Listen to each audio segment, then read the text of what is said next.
मजहब को जानते हो, न मानते हो, न किसी धर्म को मानते हो। कट्टरता धर्म का अर्थ नहीं है, अपितु धर्म को धारण करके अपनी बातों पर अडिग रहना, ये कट्टरता नहीं है। अपितु अडिग रह करके हमें अपने जीवन की क्रम को आगे बढ़ाना चाहिए। और इसका अर्थ ये नहीं है कि दूसरों को नीचा दिखाना चाहिए,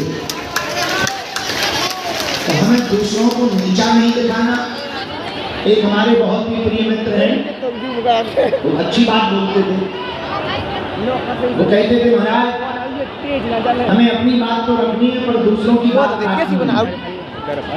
हम अपनी प्लेट में 20 बिस्कुट रख देंगे, जिसको जौन सी प्रिय हो वो स्वीकार कर ले।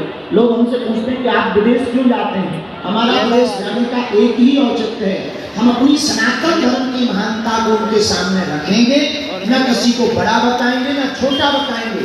ये तय है, जब वो अपने सनातन के बारे में जानेंगे तो वो भी ताली बजाएंगे और मुस्कुराएंगे, क्योंकि हम वैज्ञानिक हैं, सनातन विज्ञान से भरा है। रामचरितमानस के प्रारंभ में गोस्वामी तुलसीदास जी कहते वंदे विशुद्ध विज्ञानम कपीश्वर कवीश्वरम। ब्राइटनेस खोल ले। रामायण के प्रारंभ में ही हम 4-5 लोग गए थे और हमने एक पुस्तक लिखी हनुमान जी के चरित्र के ऊपर। उसमें एक चैप्टर लिखा multi talented Hanuman. Hanuman ji multi talented है। पहला टैलेंट क्या है? अंतरिक्ष प्रथम यात्री हनुमान जी। अंतरिक्ष में सबसे पहले हनुमान जी ही गए। जुग सहस्त्र योजन पर लीलियो ताही। बताओ हनुमान जी अंतरिक्ष यात्री भय कि नहीं भय? अच्छा, पहले अंतरिक्ष यात्री हनुमान जी भी है और फर्स्ट विदेश में कथा करने वाले कथा वक्ता भी हनुमान जी है। लंका गए, लंका में जानकी माता के ऊपर पेड़ के ऊपर बैठकर कथा सुनाई और पहली बार इमिग्रेशन में फंसने वाले भी हनुमान जी। लंका जब एंट्री करते हैं तो इमिग्रेशन में लंकनी मिलती है, कहाँ जा रहे हैं? हनुमान जी बोले एंट्री कर रहे हैं। लंकनी बोली वीजा दिखाओ, पासपोर्ट दिखाओ। हनुमान जी बोले वीजा ही हो तो हम ऐसे आते, हम बिना वीजा वाले हैं, कोई पासपोर्ट नहीं। लंकनी बोले तो फिर प्रवेश नहीं कर सकते हो, इमिग्रेशन का ये नियम है, कोई भी बिना वीजा पासपोर्ट के प्रवेश नहीं कर सकता। हनुमान जी ने एक मुक्का बनाया, 3 दांत टूट गए, लंकनी गिर गई। हनुमान जी बोले मिल गया वीजा। लंकनी बोली अब दूसरे की आवश्यकता नहीं है, आपका तो अनलिमिटेड वीजा है। तो पहले हनुमान जी अंतरिक्ष यात्री है, दूसरा हनुमान जी विदेश में कथा करने वाले, विदेश में कथा करने वाले अंतरराष्ट्रीय कथा व्यास भी हनुमान जी। और क्या है हनुमान जी में मल्टी टैलेंट? हनुमान जी में तीसरा मल्टी टैलेंट बड़ा अद्भुत है और वो सीखने योग्य है।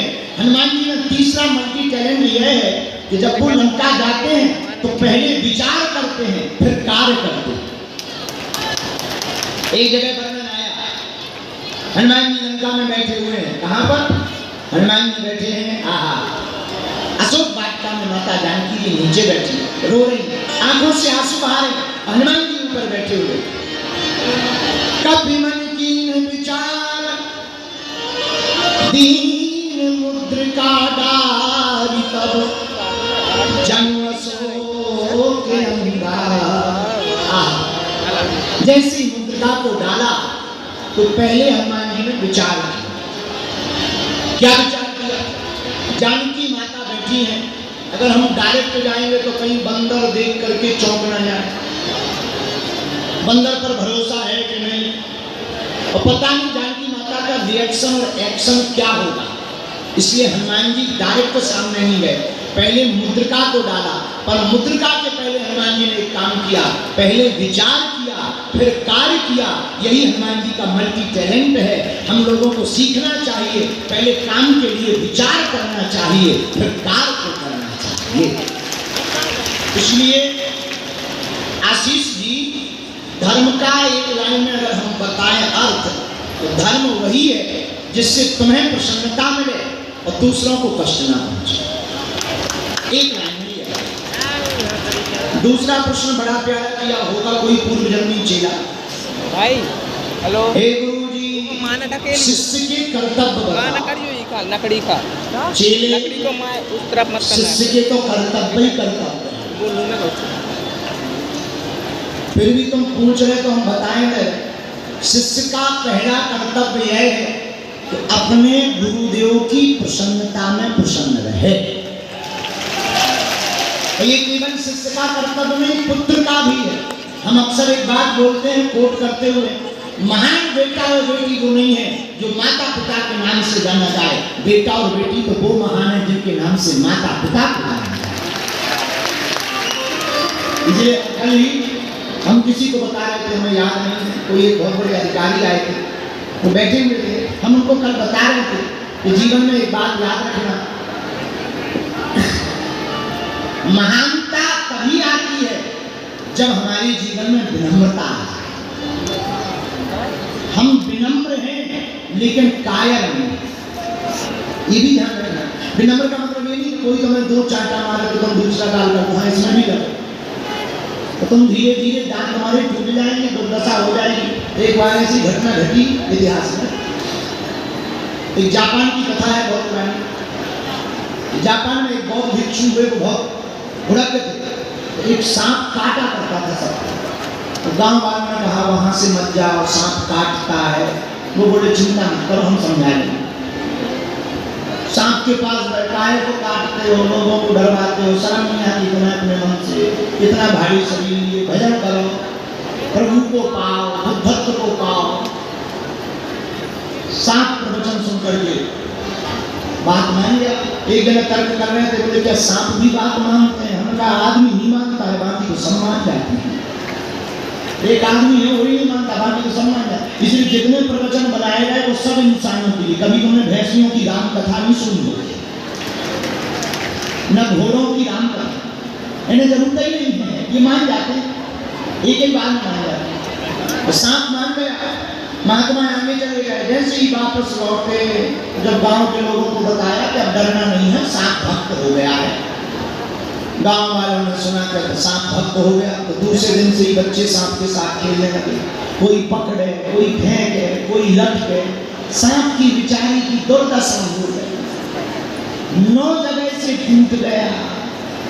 गुरुजी एक दिन 2 महीना बाद वापस लौटे, सोचा चेले का हाल जान ले। ठीक है, सत्संग के बाद पूछा क्यों चेले क्या हाल है? बोले दुर्दशा है, मर रहे। क्यों मर रहे? बोले सत्संग के कारण। क्या सत्संग के कारण? ये गति किस कारण से हुई? कौन से कुसंग के कारण? सांप बोला कुसंग से दुर्गति नहीं हुई, हमारी का दुर्गति तो सत्संग से हुई। महात्मा बोले मतलब?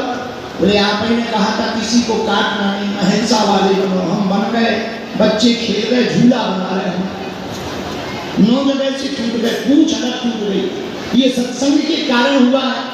जैसे इतना कहा तो महात्मा बोले अरे पगला, क्या मूर्ख आदमी है, हमने ये कहा था काटना नहीं, पर फुफकारने को थोड़ी मना किया था। फुसकारते तो रहते कम से कम,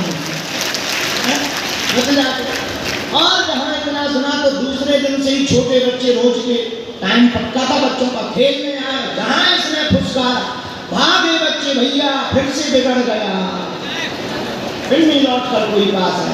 इसलिए हम तुमको कहते हैं चेले, पहला धर्म ये है शिष्य का कि अपने गुरु की प्रसन्नता में स्वयं प्रसन्न रहे। पुत्र का